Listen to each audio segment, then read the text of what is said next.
Satoshi Nakamoto? Anime character. I'm his grandson. I don't know anything about Bitcoin, honestly. What do you know about Bitcoin? Very little. Do you own Bitcoin? No, I don't. So what do you know about Bitcoin? I'm not invested in it. Who invented Bitcoin? Yo, she's talking to Google right now. Look at that face. This was 4 years ago. People had some interesting takes about Bitcoin. But what about now? The president's kids are launching Bitcoin mining companies. Companies are buying it. Even Charlie Kirk, rest his soul, even said that America should have its own Bitcoin reserve. I'm a big fan of Bitcoin. Should the U.S. do a Bitcoin reserve? Absolutely, yes. Yes, the United States should have a strategic Bitcoin reserve. Has anything actually changed, or are things just as weird? You'd think that everyone would own it now, but the truth is, only 9% of Americans holds Bitcoin. That's less than the number of Americans subscribe to OnlyFans. So why are millions still ignoring it? Is it because Bitcoin is too confusing, too risky, or there's something deeper going on? You guys are familiar with what Bitcoin is? Yeah, like the currency. Yeah. Yeah. Do you guys own any? No. On a scale 1 to 10, how much would you care about Bitcoin? Maybe like 5. Like not that I care, not that I don't care, but Pretty solid. 3, 4. 3 or 4? Yeah. Do you guys know what Bitcoin is? Bitcoin, yes. Yeah. How much on a scale of 1 to 10 do you care about Bitcoin? Like an 8? 8? Like a 7, 8? For me, it would be a 0 because I didn't find it valuable at all. Do you own Bitcoin? Yes, that I do. It's so My last thing is, on a scale of 1 to 10, how much do you care about Bitcoin? 7. Have you ever heard of Bitcoin? Bitcoin. Oh yeah, of course I heard of Bitcoin. On a scale of 1 to 10, how much do you care about it? I think it's pretty useful. I've tried to invest in like a little Bitcoin because I've heard that it's good, but I don't know much about it personally. Do you own Bitcoin? No. On a scale of 1 to 10, how much do you care about Bitcoin? 2. On a scale of 1 to 10, how much do you care about Bitcoin? I don't like it. I'll give it a 2. The NSA just polled 2,000 people who don't own Bitcoin on why they don't have any. And their number one reason, lack of understanding on how it works. But here's the plot twist. Do they even understand how our money system works? You might need a class or 2 online to figure out how Bitcoin works. But you probably need a full PhD to fully understand how the central banking system works. Do you guys know what the dollar is backed by? No, sorry. How much money would you guys say you spend in taxes? I had to pay like $2,000 living in New York. Do you know what gives the dollar value? I feel like it has something to do with trading and currency from like other countries. How much do you spend in taxes? About 25% of my paycheck go towards taxes.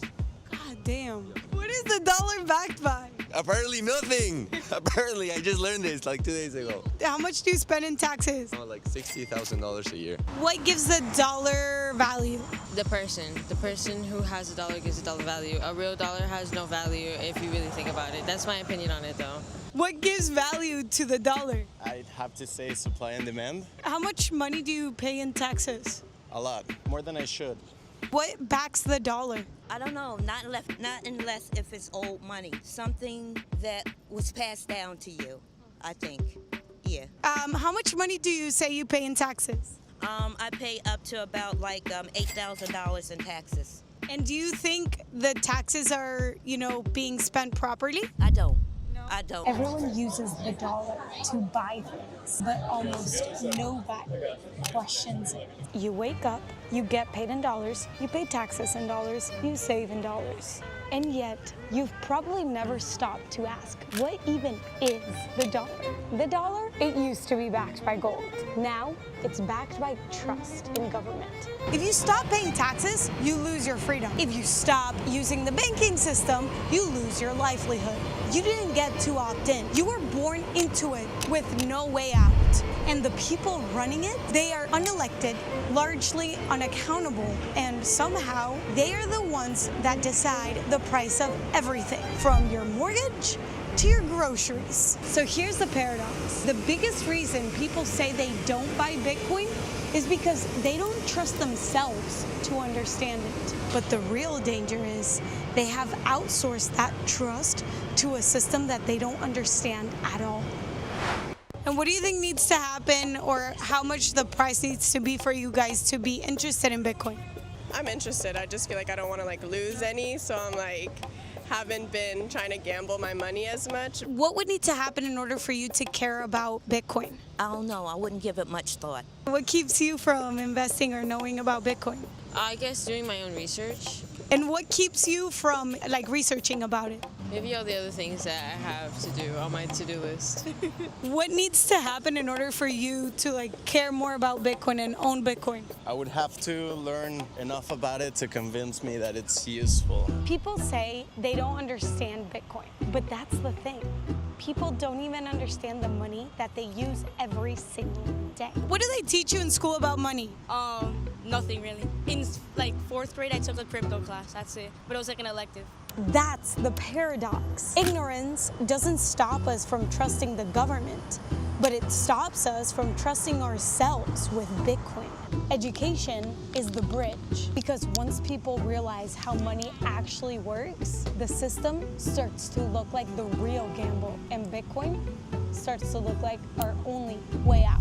Sure, Bitcoin moves fast. The price swings are crazy. Scammers exist, but none of that is new. Stock market crashes, banks collapse, and the dollar, it's lost 95% of its value in the last century. What's really going on is simple. People don't trust themselves. 72% of Americans said that if they were to inherit $1 million tomorrow, they wouldn't have a clue into where to put it. 64% of Gen Z have confessed that they regret using buy now, pay later services. Yet 25% of us are using it to buy groceries. And 51% of all Americans say that they don't trust themselves to manage their own finances. We have a monetary system that forces us to invest to avoid inflation, and yet over half of us don't feel equipped to do so properly. If we can't get that right, no wonder people are not ready for Bitcoin.